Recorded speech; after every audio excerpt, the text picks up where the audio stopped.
Баршаңызға қайырлы күн. Бүгін сіздерге қырыққабаттың ағзаға берер қандай пайдасы бар екендігі туралы айтатын боламын. Видеоны соңына дейін көріп, менімен бірге болыңыз.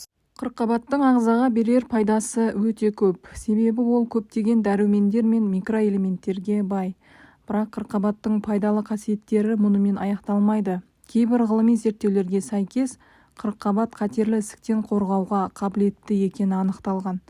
Қырыққабат жапырағының құрамында бауырдағы улы қосылыстарды бейтараптандыратын глюкозинолаттардың бар екені анықталған.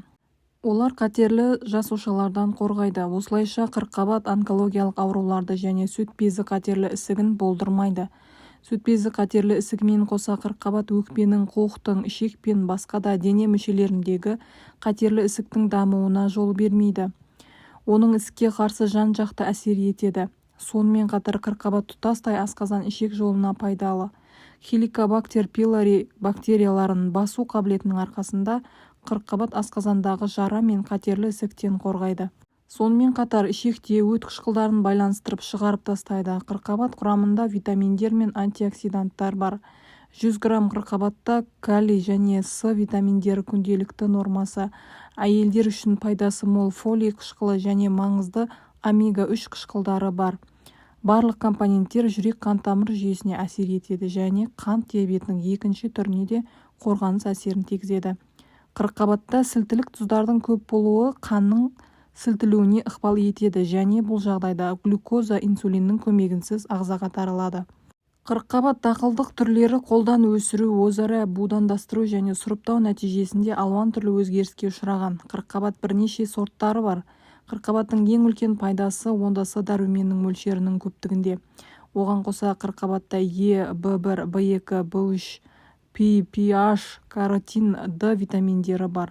Қырыққабаттың құрамында крахмал болмағандықтан және сахарозаның мөлшері аз болғандықтан ол қант диабетімен ауыратын адамдар үшін өте пайдалы. Қырыққабаттың құрамында жасұнықтардың көптеп кездесуі себепті сол ішек қызметін жақсартады. Сондықтан оны іш қату, геморрой кезінде пайдаланған тиімді.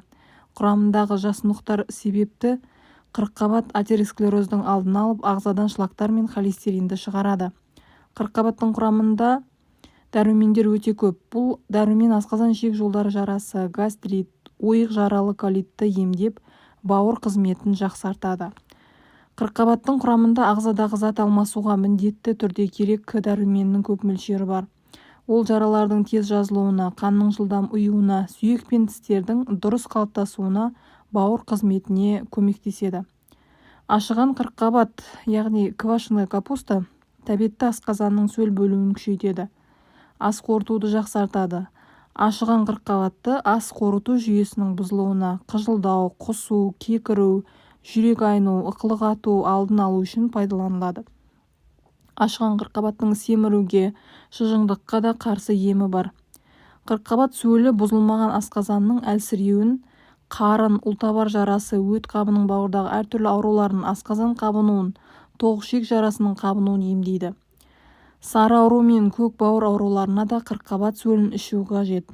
Қырыққабат шырыны асқазандағы сөліндегі қышқылдың көбейген кезінде қарын ауырғанда қолданылады. Сапа болғанда, ауыз қолдырап, қабынып ауырғанда қырыққабат сөлін сумен араластырып ауызды тамақты шаяды. Бас ауырғанда, буын сырқырағанда ауырған жерге қырыққабаттың жас жапырағын жапсырса, ауруды басады.